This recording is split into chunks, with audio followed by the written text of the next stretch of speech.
Hi guys, my name is Kaylee Isom and I am a student at St. Louis University studying elementary education. And today I wanted to talk to you a little bit about empathy.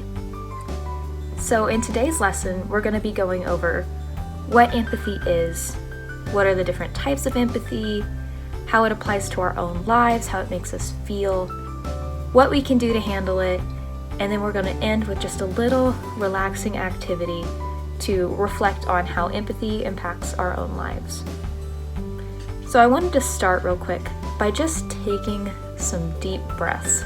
I really think that learning happens best when we're relaxed, so I just want to go ahead and let's do just a few deep breaths. So do them with me. Breathe in and breathe out. In through your nose and out through your mouth. Let's do one more. Breathe in and breathe out. All right, so now let's get to talking about empathy. So empathy is basically, it's an emotion, it's a feeling that we have, and it means understanding the feelings of other people. And to put this into perspective, the other day I found a really good example of empathy in my own life. I was sitting here and with everything going on with the coronavirus, I've been sort of stuck in my house and not having much to do, not having many people to interact with, and I was feeling really bummed. And then I started thinking about how many of the elderly people that I know sort of lived like this every day, even before quarantine. So I started to reflect on the fact that I could really relate to their feelings, and it made me sort of feel bad for people who live this way on a day-to-day basis. It was my feelings about a situation that I am in, reflecting with my feelings about someone else's situation and what they're in, and really connecting with them on a deeper emotional level in understanding. So a lot of times when we think about empathy, we get it sort of confused with sympathy. And I wanted to go over those differences with you really quickly. So when you feel sympathetic to someone, that's like the I'm sorry, you know that they're not in a good place, you know that they're going through something, and you feel bad about it. That's sympathy. Empathy is very similar, but it takes it a step further. So empathy is not only knowing that someone is going through something and feeling bad that they're going through that thing, but it's also sort of feeling it with them, understanding and being able to relate to that feeling. In other words, it would be like putting yourself in someone else's shoes. Now, much like happiness or sadness or any other emotion, it doesn't always feel exactly the same when you feel empathetic. Empathy feels different in different situations. And that's because there are a few different types of empathy that we're going to go over. So the first type of empathy is cognitive empathy. And what do we know about the word cognitive? It means to think. Usually when you hear the word cognitive, it's something about thinking or the brain. So having cognitive empathy for someone means that you know that someone's going through something and you sort of know what they're thinking. You begin to think like them. So if I have a friend that is upset at me because I forgot to wish them a happy birthday or something, I might know what my friend is feeling. I might feel that they are upset with me, so I'm aware that the reason they're not texting me back or talking to me at recess is because they're upset. That's something I know. That would be a cognitive sort of empathy, knowing how they feel. An emotional empathy is a little bit deeper, and that is when you sort of start to take on the feelings of another person. So think about if your sibling gets hurt on the playground and they're crying and you start to feel sad, even though you weren't the person that got hurt, you start to feel bad. You start to really carry those emotions as your own.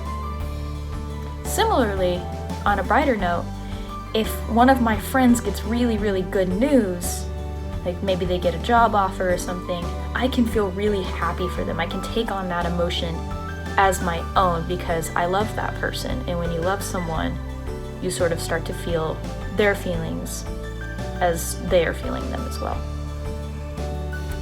And then we have my favorite type of empathy, and that is what we call compassionate empathy.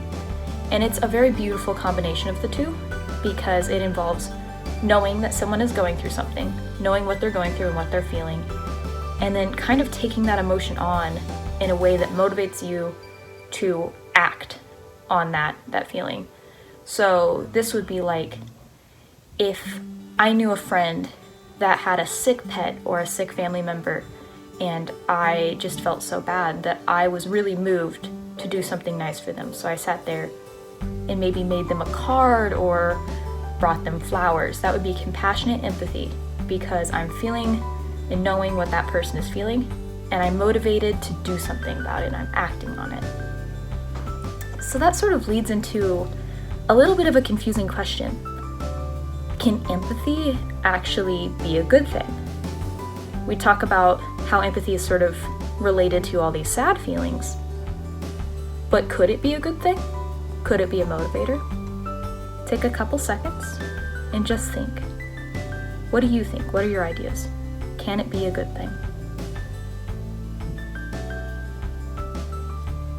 In my opinion, I think it can be a good thing because a lot of times when you're feeling a certain way, you become motivated to act, just like we talked in compassionate empathy. And you can use these feelings to do a few things. So one of the things I noticed about empathy, feeling for someone, is that it makes me a lot more patient with them.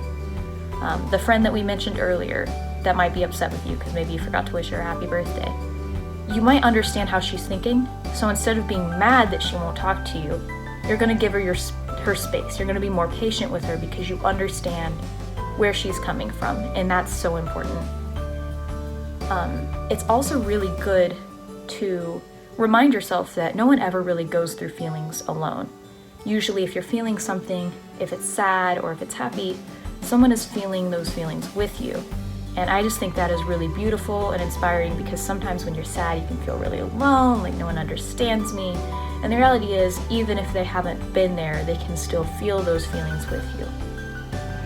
And then you can use those feelings to do something nice for others. So when I was thinking earlier about the elderly and all of this quarantine and how I started to relate to those feelings, something I could have done to act on that empathy would have been to maybe call an elderly neighbor or offer to go buy them groceries. And by me feeling that empathetic urge, they could have had something positive brought to their lives. So even though empathy might sometimes feel sad, it can create really beautiful things. And that's the funny thing about emotions is no matter what emotion there is, there's always the positives and the negatives. So right now, I just want you to close your eyes and think for a second about a time where you felt empathetic for someone. It could be cognitive, it could be emotional, or it could be compassionate. What happened? How did it make you feel? And did you do anything to respond to that feeling? So just take a second and think about the last time you felt empathetic for someone.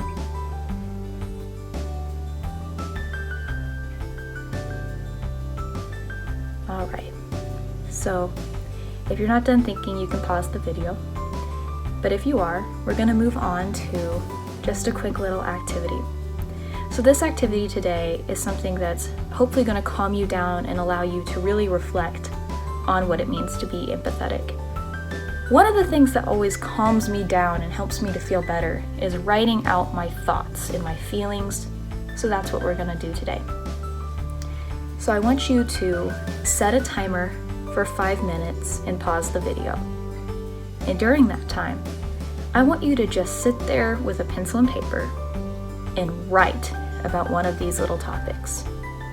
So you could write about a time when you felt empathy, and you can talk about how you responded to it. Do you think you could have done something more, maybe something different? Or are you proud of the way you responded to that feeling? You could write about a time where you needed someone to feel empathy for you. Maybe you felt lonely. Why did you feel that way? And what could they have done with their empathy to help make your life a little bit better? And lastly, a question that you could ask yourself is, why might empathy be a good thing? Try to elaborate on that thought. We touched on it a bit, but what can you come up with that makes empathy a good thing? So you can go ahead and pause this video and then do your little quick write and then come back.